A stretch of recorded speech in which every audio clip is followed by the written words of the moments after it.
You are listening to the voice of Kurdish American Radio for democracy, peace, and freedom. Miss Roya Hakakian is one of those authors whose work leaves a lasting impression on her readers.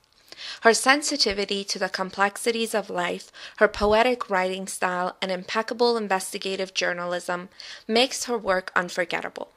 Few authors are able to bring atrocities to life without wallowing in the darkness. She gives us hope while asking us to face the unpleasant realities of our world. Ms. Hakakian's most recent book is titled The Assassins of the Turquoise Palace. This book is the non-fiction account of the 1992 Mykonos restaurant assassinations in Berlin. On a recent visit to Los Angeles, we sat down with Ms. Hakakian to discuss her extraordinary work.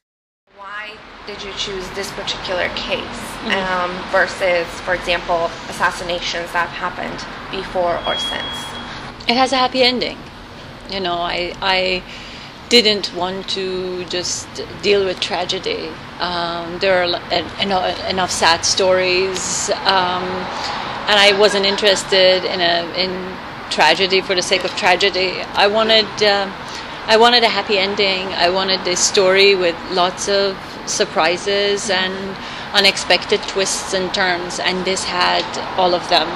So from a purely plot perspective, it was a perfect plot, and you know, in a way, it's a story that didn't go according anybody's plan.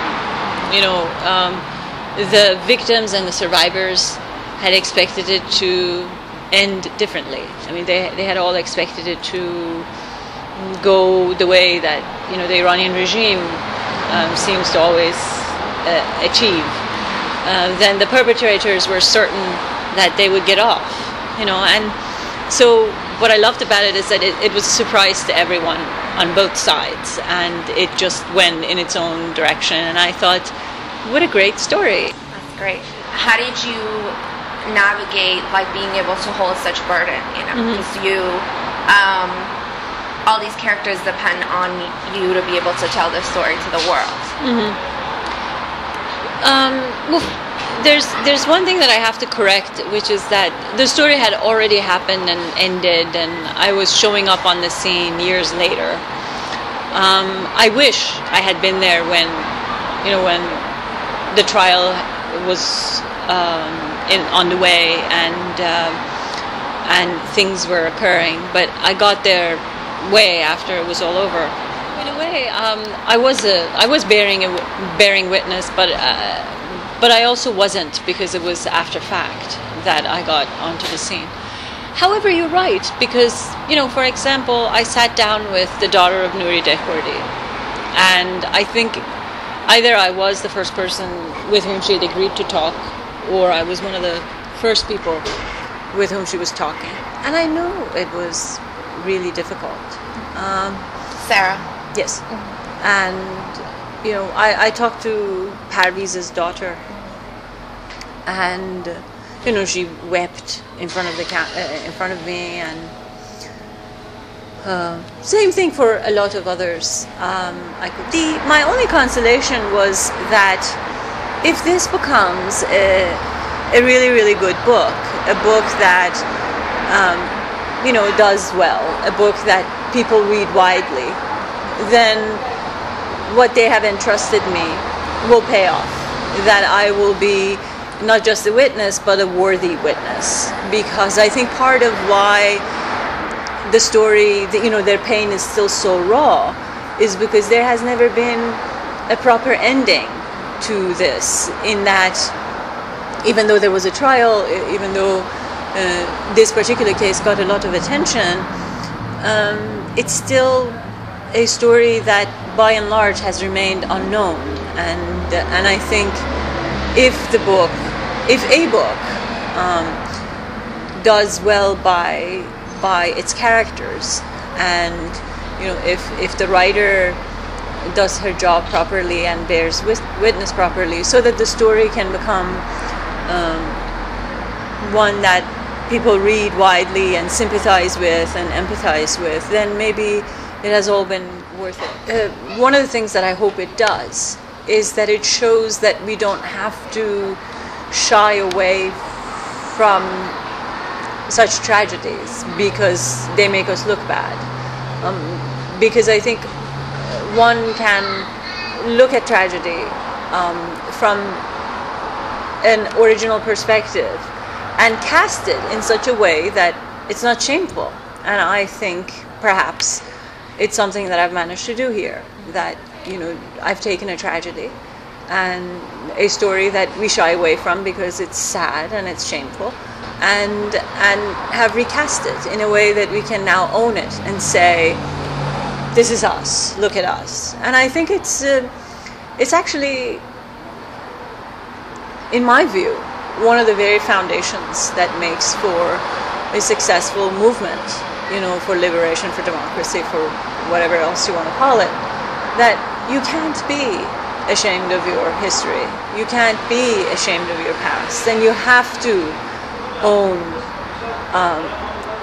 you know, the things that you have been told make you look bad or ashamed. So in a way, it's an attempt at trying to own the things that we think we have to shy away from. I think we don't have to. I think if we just turn them upside down and look at them from a different angle, they are the very things that should make us proud. And so, in a way, I think complicated characters, complex personalities, are products of tyrannies. You know, we're not straightforward. We're not, you know, we're not good. We're not bad. We've had to cope with really difficult circumstances, and, you know, we cheat and we lie, and we become little crooks. But we have always been told, and we have accepted it, that the end justifies the means, and that we have been lonely and victimized and victims, and therefore, in order to survive and get on, we've done things that we're not proud of, but we've done them. But it's all been because we have all along been suffering. So one of the things that, in fact, I wanted to do was to present this complexity and say, I'm going to tell you a story that doesn't have one character. Get used to it. I'm going to tell you a story in which there are no black and white people, in which there are people who do good and bad, but they all do it because of reasons that you can appreciate. You know, you may disagree with them, but you can see why they've done the things that they've done. It took me more than a year to learn the case, you know, to master the characters, to learn the story. Because, you know, there was also about a year's preparation on the part of Tehran that went into it. So really the story begins, if I were to really just do a historical book, I would have to start in 1991, when they start sending businessmen into Germany, who would then set up the scene, you know, prepare the grounds for the operation. So it starts then, and it took me a very long time to just learn the facts. So, you know, in my office I had a whole wall dedicated to chronology. You know, starts 1991, I had like index cards, like flowchart that, you know, just followed year by year. I still have like a huge timeline. It's a mini book on its own that just, you know, summarizes the chronology of what happened. And then I had on the other wall I had a sort of a family tree of who was who and how everybody was related to everybody. So there was a family tree of the Germans, and then the, you know, the Kurds, and then the perpetrators, and then the Iranian survivors, and so on and so forth. So it took me a very long time. It was interesting to me. How did you navigate the various languages? Because the court was done in German. You know, some of the more pronounced characters are German, and then there are Iranians, and there are Kurds, and there are, and yet you wrote this in English. So that was just astounding to me. I was like, how was she able to, what was lost in translation, and how were you able to bring out in a story in English that was told in various other languages? Fortunately, all the documents having to do with the case had already been translated into Persian by people who had been really invested and been involved in the process and had produced books about it. So the documents already existed in Persian, which was no problem. That left only the German side. And I often talk to them in the presence of a Persian speaker, so that a lot of it I could understand, but I always felt better if there was a Persian speaker who told me whatever that it was that I might have been missing. All in all, I wish my German were better. I wish I did not need a translator. But I think it worked out fine in that I think there was some perhaps in some ways they thought that having an outsider, a pair of ears that was coming from the other side of the oceans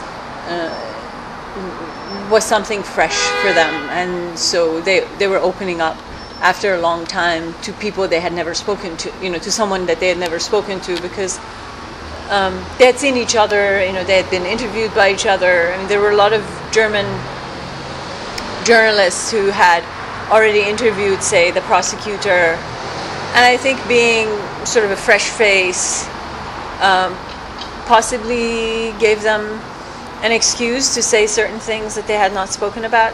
I think the greatest advantage was that was a great disadvantage, which was also a great disadvantage, was that it had happened and it was in the past and it was finished, and there was nothing at stake anymore. They didn't feel that if they said something they could change the destiny of the trial, and I think that kind of liberated them to feel that now that there's nothing at stake, they cannot influence the process in any way. They can just say what they feel. And I think, especially with Bruno Jost, the prosecutor, that certainly was the case. Additionally, because the last interview he gave me after he had already retired. So the story becomes of universal worth if your reader feels that you're just laying down the facts and letting them, he or she, decide what to take away. And I think the reader will trust you as a narrator if the reader believes that you have been fair and you have given them all the tools they need in order to make their own judgment. And my intention was to do just that, to give them all the tools that they would need in order to make a judgment. And the ultimate judgment, in my view, and that the real perpetrators are the people who didn't carry out the actual physical attack. The real perpetrators were in Tehran. And I think that's what I wanted people to take away from it. One of the most effective scenes in the story to me is the actual scene of the assassination. It was really just visual, and I felt that it would make a perfect film. Do you have plans to talk to producers and directors who might work with you? There have been several who have approached me, and I have talked to them. We'll see. I hope something comes out. Okay. Yeah. Do you plan to continue political work, political writings, or is this it for you? I don't know. Definitely, my next one won't be similar. I think I have political temperament. I have sort of a mind that sees things in terms of social justice and from the perspective of what has happened in the past 30 years and those lights. And I think no matter what I do, somehow it will have that sort of an angle. But assassinations, I think I'm done with for a while. Okay. Well, thank you so much for agreeing to do this. I would really be honored if you would sign my book. Thank you. Sure.